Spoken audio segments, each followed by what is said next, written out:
In what is good news for the many borrowers who were scammed by their schools and still owe massive student loan debt as a result, the Biden education department is allowing their loans to be fully discharged. So now that would that would result in an estimated $1 billion in debt relief out of the $1.5 trillion, or I should say $1.6 trillion in outstanding student loan debt. So not a very big amount, but it is something that will apply to about 72,000 borrowers who have already had their claims for debt relief approved under what's called the borrower defense process. Now, that allows borrowers who attended schools that are basically defunct, ones that had misled people. That allows the government to discharge these people's loans. Now, it's a big change from the Trump administration, of course, and Betsy DeVos. Betsy DeVos actually ended up going to court several times because she refused, even though the borrower defense for repayment is part of law, has been part of law for quite some time, even through the Trump administration. Betsy DeVos was just like, no, I'm going to make people pay these loans that should have been discharged. It should have been canceled in the first place because fuck you. That's why I'm Betsy DeVos. I have 10 yachts and I don't care about students that are struggling or former students that are struggling with bills they shouldn't pay. I don't care. I'm going to make you pay them anyway. So Betsy DeVos is trash. Betsy DeVos is garbage. That said, let me just go through some of the data here, some of the story. Now, after reviewing the data and the approach that rule used to calculate how much relief borrowers were entitled to, agency officials determined that the methodology created, and this is from the DeVos time at the Department of Education, said that they created very difficult, if not impossible, standards for borrowers to get full relief. A senior Department of Education official told reporters. Borrowers, according to Education Secretary Miguel Cardona, borrowers deserve a simplified and fair path to relief when they have been harmed by their institution's misconduct. Now, look, I agree with that. Okay.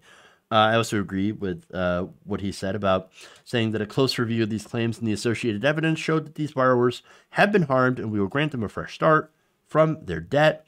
In addition to discharging these borrowers' debt, the department will also reimburse any amount the borrowers already paid on the loans, if applicable. So, look, I think this is a good move. Obviously, it's a deserved move under the law. 72,000 people will have debt relief from their student loans, from being defrauded. That's good. But it's not good enough. The department is still being sued by 200,000 former for-profit college students who were also defrauded, right? So now they had filed their claims for debt relief under this program and have under, the DeVos the DeVos's tenure stalled or denied. So their claims just weren't moving forward as a result of Betsy DeVos not wanting to pay them, right?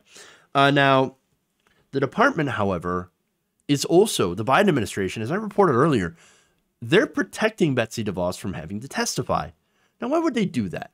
She is the former education secretary. She had already been, put in contempt of court for stalling this. Why would you go out of your way to protect Betsy DeVos?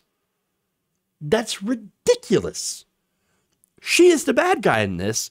She made sure that people who were defrauded still ended up having to pay. And in a lot of cases, having their paychecks garnished as a result of these debts. Why on earth would you do that? Part of the club, I guess. But the thing is, not only is the fact that they're, protecting DeVos ridiculous, but also they're not going to do anything about the massive amount of student loan debt that we have in this country. And that's really the big problem here. Okay. We need to cancel student loan debt. Point blank. Now, the Biden administration, Biden himself says, well, I don't want to cancel any more than 10,000. 10,000 what people have paid so far in some of the bigger loans, they've paid way more than that in interest. So I'm sorry, but $10,000 isn't going to mean a damn thing to the majority of borrowers. And I mean, and understand though, the majority of borrowers are not rich people, because that's what they're using. They're using this BS argument that, oh, no. If you cancel student loan debt up to $50,000, that's just going to help rich people. No, what it's going to do is it's actually going to help the Black community. So now, according to the numbers themselves, Black borrowers actually accumulate far more student loan debt than white peers, because, and there's a result of it's a result of course, these racial factors leading to Black households having less wealth. And so since you have less wealth and less opportunities to go to college, generally, like you don't have your parents that are able to pay for your college tuition, you end up having to take out more and more loans. And of course, there's also racist and practices in giving out loans, higher interest rates, and things like that. And so there are problems here. You also have predatory for-profit colleges that target Black students. You also have racial wage gaps across industries that leave Black college graduates basically earning less money than their white counterparts for doing the same job. And so you end up with the Black community being way far behind and with more student loan debt than white families.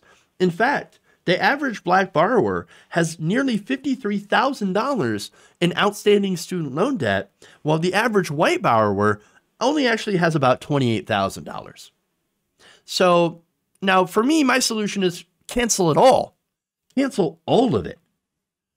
But even so, if you were to go with the Elizabeth Warren, Chuck Schumer thing, which seems like it would be more likely to have happen, with the Senate and the Congress made up of who they're made up of, well then that would actually help the Black community a lot more. It would take out most of that debt right there, and would be a giant boon to the Black community. But see, again, they're going with this, well, we can't, that's just going to help rich people. Again, that's BS, and let me explain why, okay? Not only do most rich people not go to public colleges, which should be tuition free, by the way, but also they don't take out student loans to begin with. You know why? Because they're rich. You ever heard of a rich person taking out student loans? No, that's ridiculous.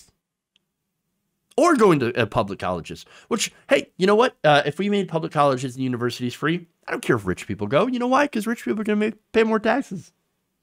Anyway. So, again, this is ridiculous. All right? And again, for the Black community, the problem with having so much debt, obviously, is, yes, people who go to college tend to have higher incomes than those who do not go to college. That's true. But it's actually much more difficult to create wealth if you have all this debt around your neck. And so that is a big, big problem. All right. And I know some of you might be asking, well, okay, look, this sounds great, but how are you going to pay for it, guys? Well, let me ask you this, or actually tell you this, right? Where do you think we get the money to bomb random ass countries in the Middle East and Africa? Because once you find the answer to that, well, then that's where we can get the money. The reality of the situation, of course, is we print the money out of thin air because it comes from the same place. That's how it works. And the thing is, that money was already printed and spent by the government when they gave out those loans in the first place, because the government is the biggest lender of student loans in this country. That means that no one's really out if you cancel the debt. They can zero it out. They have the power. The Biden administration, Biden himself has the power to be able to do this. He doesn't have to go through Congress. This is one of the things the executive branch is able to do. And he refuses to do it. And that's the problem. And again, if he can cancel 10,000, which is what his plan is, or 50,000, he can cancel it all. The only thing is that he does not have the political will to do so. And I know there's going to be responses to this by, well, why don't we just cancel mortgages too? Okay, sure. Why not? Housing is a human right. Eat it. But again, student loan debt, see, here's the thing about that, okay? Colleges actually used to be free in America. They're still free in other countries, or at least very, very heavily subsidized with a very low cost, okay? But how it used to work in America is the states would fund colleges. Now, the states, of course, would stop spending on education. They began pulling back, until they no longer really funded education, which is why, in conjunction with the government being a primary lender, and of course, the requirement now, in order to get some of these more high-paying jobs, to have a college degree, which means increased demand, you have an increase in prices. And so the prices have gotten to a point where it is damn near unaffordable to go to college. Again, the same people that are like, well, I worked at McDonald's in the summer to afford my college tuition. Well, that's nice. That was like back in 1960. In reality, prices for college, the average tuition, have risen since those times over 1,200%. So that's, that's bullshit. So, I mean, come on. And unfortunately, as a result of the government lending out this money to schools that are basically at this point not funded or really have, a lot of input from the state, have turned into, even though they're not, a lot of them are nonprofit entities, still, just because you're a nonprofit doesn't mean that you can't take your money and funnel it towards your executives, your higher ups, your deans, who make a lot of money, your staff, your tenured professors, things like that. And that's where a lot of this additional money is going, also to their football teams, sports and things like that. And so to me, it seems like a waste of money, personally. And so that's why we have such high prices, a combination of different things, combination of different factors that have essentially turned colleges into a business model, even if it's nonprofit. It sucks. So we need to find a better way. And of course, we can look in a lot of cases to what they're doing in Europe, where, again, colleges are free for people to be able to go, and in some places they even actually give you a stipend to go to school because they want to invest in their future, and they want to make sure that the people that are able to go to college, everybody's able to go to college, and to create the next generation of high-paying businesses and jobs. That's how you're supposed to work. Investment. We don't do this in this country. The only thing that we invest in is Wall Street and war, guns, bombs, arms, and unfortunately, poverty. And crushing poverty, that is.